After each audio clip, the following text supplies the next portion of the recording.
Good morning, students. So, how are you all? I hope you are doing well.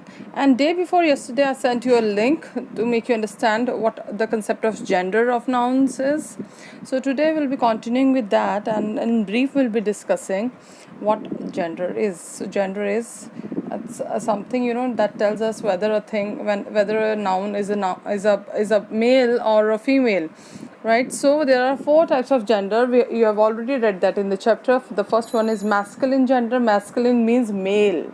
M for masculine, M for male. So जो boys होते हैं, जो boys की category में आते हैं सारे, वो सारे क्या होते हैं? Masculine gender, right? So feminine gender, female, F for female, F for feminine. So जो सारी females होती हैं, जो girls होती हैं, ladies होती हैं, aunties होती हैं, right? So understanding my point, चाहे वो animals हैं, चाहे वो human beings हैं, जो females होती हैं उन्हें हम feminine gender में लेते हैं. Then comes the common gender. Common word we have already discussed. We discussed this in when we were doing the nouns, common nouns. So common gender is a gender which can be used for both the girls and the boys. जो noun हम जो gender हम boy के लिए भी use कर सकते हैं, गर्ल के लिए भी यूज़ कर सकते हैं, that is called a common gender. And the last one is neuter gender. Neuter आप कैसे याद रखेंगे न्यूटर को? नन ऑफ देम मीन्स इन दोनों में से कोई भी नहीं. सो NONE नन हो गया ना, और N से ही हो गया हमारा neuter. So this is an easy way to learn. So neuter gender stands for none of them, यानी कि वो जिसके बारे में हम बात कर रहे हैं, ना ही वो कोई बॉय है ना ही वो कोई गर्ल है. Moving further, we'll take some examples of the masculine gender. Boy, nephew, father, uncle, lion. So these are all the boys. ठीक है, ये सारे males हैं. Nephew, who is a nephew? Nephew is आपके मेरे suppose brother का बेटा है तो वो मेरा nephew है. मेरे sister का बेटा है तो वो भी मेरा nephew है. That is called nephew.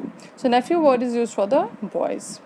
Next, moving further, feminine gender. Feminine gender में आती हैं females. So we have taken again some examples here. Boy has become the girl. Nephew has become the niece. Now this word is not nice. This is niece. आप लोग इसे usually nice read भी nice करते हैं और लिखते भी इसके स्पेलिंग फिर ऑब्वियसली नाइस ही है, right. So just look at this and listen carefully. This is niece and the spellings are NIECE, not NICE, nice, right. So father has become mother, uncle becomes aunt, lion becomes lioness. So these are all the females.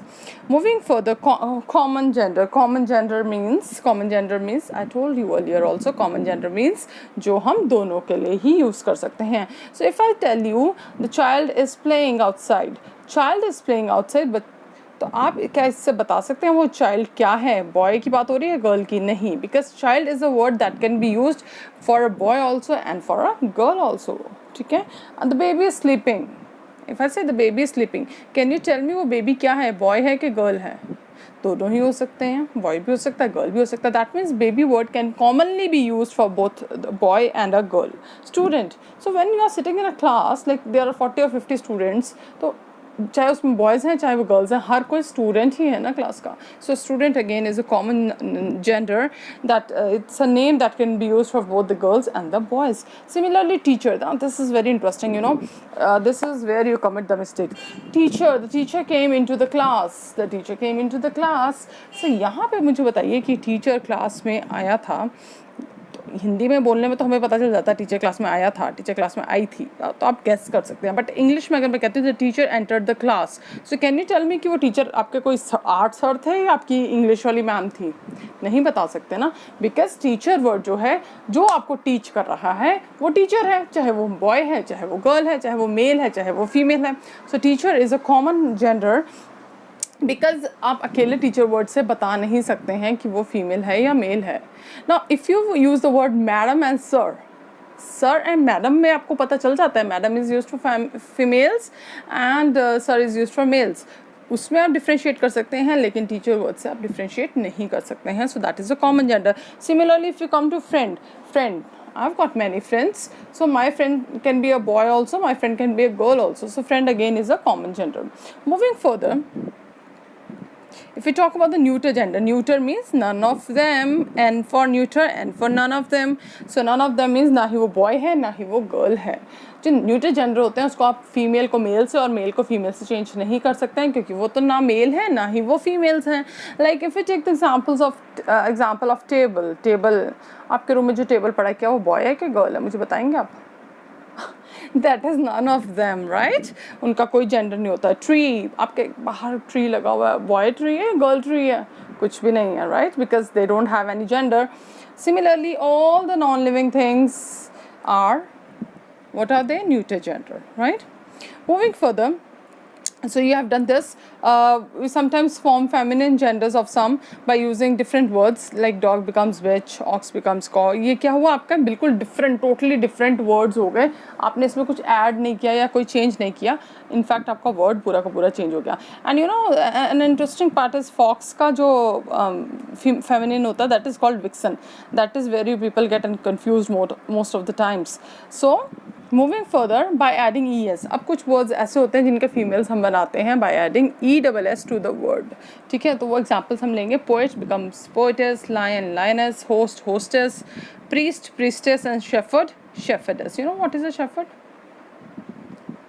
जो sheep के साथ sheep को लेके जाते हैं ना grazing के लिए, that boy or that person is called a shepherd. Next is ESS is added after dropping the last vowel of the word. Dropping means हटा देना. So last जो vowel आया आपका उसको हमने हटा दिया और उसके जगह ESS ऐड कर दिया. Actor, ACTOR. So what is the vowel here? Vowel end वाला vowel है यहाँ O, उसको हमने हटाया और उसके जगह क्या ऐड कर दिया?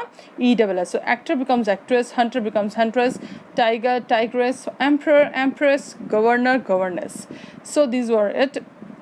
Next is by adding a word before or after. Now this usually takes place in the cases of compound nouns. You have read that also in the chapter. Milkman becomes, actually milk word same रहेगा, man का maid बन जाएगा. Brother in law में in law same रहेगा, brother का sister बन जाएगा. Landlord, land will remain the same, lord will be changed to lady.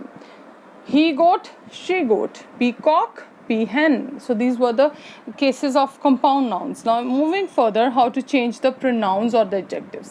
Pronouns या adjectives अगर आते हैं, हमने नंबर में भी चेंज किए थे ना pronouns को, so हम यहाँ पे भी चेंज करेंगे definitely. ठीक है, he is driving a car.